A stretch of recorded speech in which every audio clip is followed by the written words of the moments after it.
اعوذ باللہ من الشیطان اللعین الرجیم بسم اللہ الرحمن الرحیم الحمد للہ الذی جعلنا من المتمسکین بولایت علی بن ابی طالب علیہم السلام۔ اعزان گرامی، ناظرین محترم، آپ سب کو عید غدیر بہت بہت مبارک ہو۔ اور ایام عید غدیر کے جو دن ہے، جب عید غدیر واقعاً قریب آنے لگتی ہے تو ہر مومن کا دل جو ہے وہ باغ باغ ہوتا ہے اور وہ بے تاب ہوتا ہے کہ کب غدیر کا دن آئے اور کب ہم علی کی ولایت کا قصیدہ سنیں اور جشن منائیں۔ میں کچھ روایتیں جو ہیں وہ صرف غدیر کے حوالے سے آپ حضرات کے سامنے پیش کرنا چاہوں گا۔ اس عید کو اعزان گرامی ویسے منائیے جیسے ہمارے ائمہ معصومین چاہتے ہیں، جیسے وقت کا امام چاہتا ہے۔ اس غدیر کو منانا کیسے چاہیے؟ آئیں، اب امام رضا علیہ السلام نے فرمایا، من تزین لیوم غدیر، جو کوئی بھی غدیر کے دن اپنے آپ کو مزین کرے، یعنی نیا لباس پہنے، بالوں میں کنگھی کرے، غسل کرے، یہ زینہ مزین کرے۔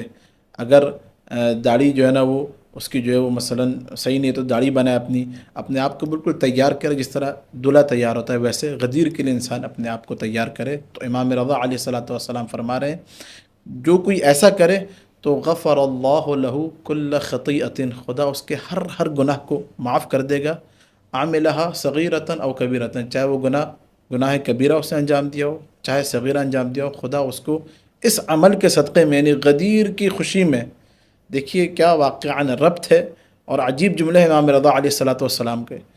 غدیر کی خوشی میں اپنے آپ کو تیار کر رہا ہے، مزین کر رہا ہے، خدا ہر چھوٹے گناہ کو، ہر بڑے گناہ کو کیا کر دے گا؟ بخش دے گا۔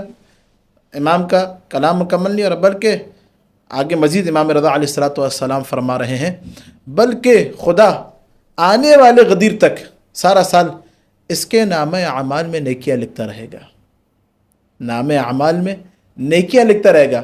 اور اگر اگلے سال غدیر آنے سے پہلے اس کا انتقال ہو جائے، مر جائے، تو خداوند کریم ایسے انسان کا شمار شہداء کے اندر کرے گا۔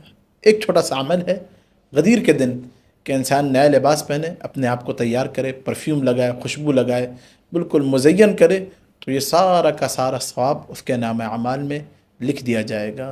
خداوند کریم سے دعا ہے کہ ہمیں حقیقی معنوں میں عید غدیر منانے کی توفیق عطا فرمائے اور زندگی کی آخری سانس تک ولایت علی بن ابی طالب پر ثابت قدم رہنے کی توفیق عطا فرمائے۔